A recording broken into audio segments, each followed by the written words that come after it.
time to get going. It's lights out and away we go. Bottas gets away well. He's alongside Lewis Hamilton and he's making a good progress. And they're back. Salut la team, content de vous retrouver. Aujourd'hui, nouvelle vidéo et dans cette vidéo, vous avez vu sur le titre, on va se poser la question de savoir si la saison 2022 ne serait pas le début de la fin de l'ère Max Verstappen. Générique Maurice.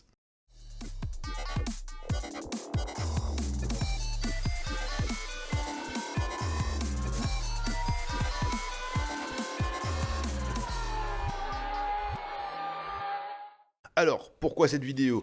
Tout simplement parce qu'on a commencé à regarder un peu ce qui pouvait se passer chez Red Bull notamment, et les plus et les moins qui pourraient faire que soit Max Verstappen est au début de son ère de champion du monde, soit c'est le début de la fin surtout.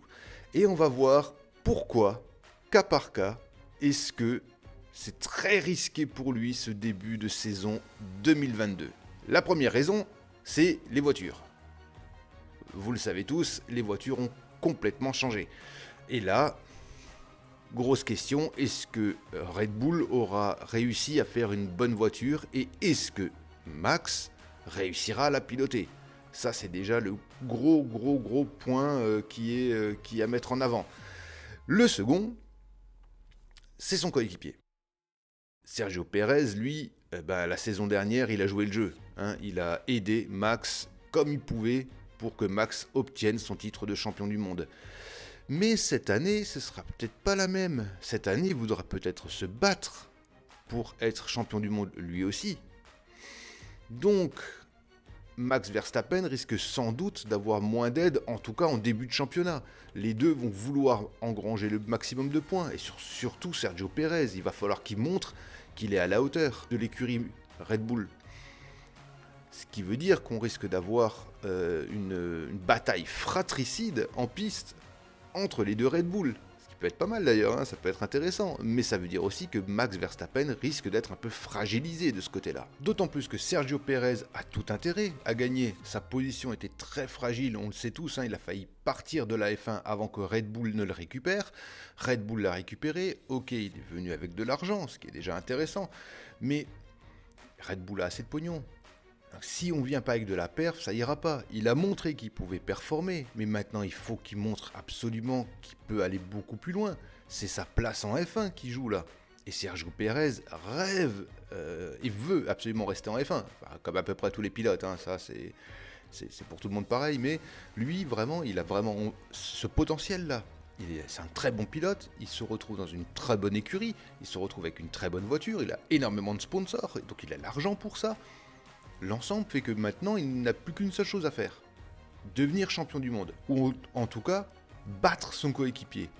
Donc cette année, les deux vont se rentrer dedans. Ça va être obligatoire. Ce qui rajoute une pression énorme quand même au sein même de l'écurie. Ce qui peut changer un peu la philosophie un peu de l'écurie envers Max Verstappen. Petite coupure dans cette vidéo, un petit interlude publicitaire pour vous rappeler de vous abonner si vous avez envie et si vous aimez la chaîne et si vous voulez nous soutenir, d'activer les notifications si vous voulez être averti de la nouvelle vidéo chaque semaine et de ne pas hésiter à nous suivre sur les réseaux sociaux Facebook, Twitter et Instagram. Troisième raison, et on va faire maintenant le parallèle avec son homologue, on va dire champion du monde chez Red Bull, Sébastien Vettel. Deux jeunes pilotes, filière Red Bull. Ils sont rentrés chez Red Bull, ils ont été propulsés par Red Bull, ils sont devenus champions du monde chez Red Bull. L'avantage qu'avait Sébastien Vettel, c'est qu'on était sur quelque chose d'assez régulier. Les voitures se suivaient. Il a pu être 4 fois champion du monde avec une très bonne voiture qui n'évoluait pas tant que ça. En fait, ça a évolué, mais c'est pas des grosses évolutions. Max Verstappen devient champion du monde à la fin d'une ère. L'ère prochaine, on ne sait pas. Est-ce qu'il pourra performer ? Résultat, on a bien vu qu'au bout de 4 ans, quand Red Bull a dû faire des changements au niveau de sa voiture un peu plus importants, il n'était plus au niveau. Sébastien Vettel tout de suite a été mis en disgrâce par la team Red Bull. Donc, étant donné que leur philosophie n'a pas vraiment changé, qu'ils ont toujours encore cette façon de faire, hein, t'es bon, t'es pas bon en milieu de saison, tu dégages. On sait que Max Verstappen est quand même un peu le chouchou, donc ils ne vont pas le dégager au bout de la 3e course. Mais quand même, si Sergio Pérez arrive à performer aussi bien que Max Verstappen, voire un peu mieux, il est peu probable que Max continue à avoir le soutien de l'écurie Red Bull. On sait pertinemment que quand un pilote n'a plus le soutien de son écurie, surtout chez Red Bull, ça se voit et ça se sent. Donc là, il y a de gros enjeux pour Max Verstappen cette année.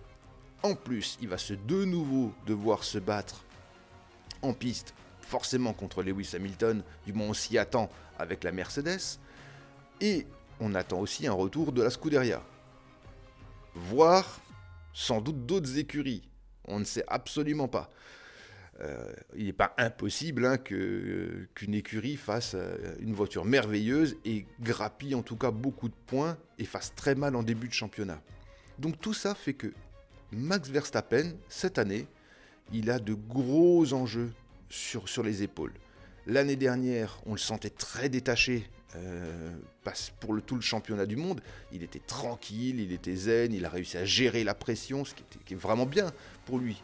Mais cette année, c'est plus la même. C'est plus la même pression. Il est champion du monde. Il se doit de défendre son titre. C'est plus du tout la même pression. Donc, entre la pression, les nouvelles voitures, le jeu que fait en règle générale le staff Red Bull, son coéquipier Sergio Pérez qui risque aussi de lui mettre des bâtons dans les roues, ça fait vraiment beaucoup de choses qui peuvent faire en sorte que malheureusement, il est probable, potentiellement, je souris un peu mais bon vous comprenez ce que je veux dire, que Max Verstappen risque très gros sur cette année 2022. Il y aura vraiment beaucoup d'enjeux, ce qui rajoute encore une pression supplémentaire sur les épaules. Est-ce qu'il arrivera à s'en sortir correctement ? Ça, c'est la grosse question. On a vu que d'autres pilotes, hein, je reprends Sébastien Vettel, champion du monde, mais je peux très bien prendre celui qui était juste avant, Mark Webber, qui était quasiment en lice pour être champion du monde. Dès que Vettel est arrivé, Webber, tu dégages. À la suite, quand Ricciardo est arrivé, Vettel, tu dégages. Quand Verstappen est arrivé, Ricciardo, tu dégages. Ça nous fait quand même de gros faisceaux de présomption que si Pérez performe un peu, Max, tu dégages. Et je veux dire, il y a quand même de fortes chances. Donc tout ça va faire en sorte que Max aura une très grosse pression cette année, beaucoup plus que celle de Lewis. Et on va voir comment est-ce qu'il va gérer ça, mais c'est vraiment, je pense, une année de transition pour lui, une année de tous les dangers pour Max Verstappen. Il risque malheureusement de perdre gros. On espère pour lui qu'il tiendra la charge psychologique de ce championnat. On va voir ça, hein, il nous reste 1 mois et demi à peu près hein, avant les débuts. Donc on va voir ce que ça va donner.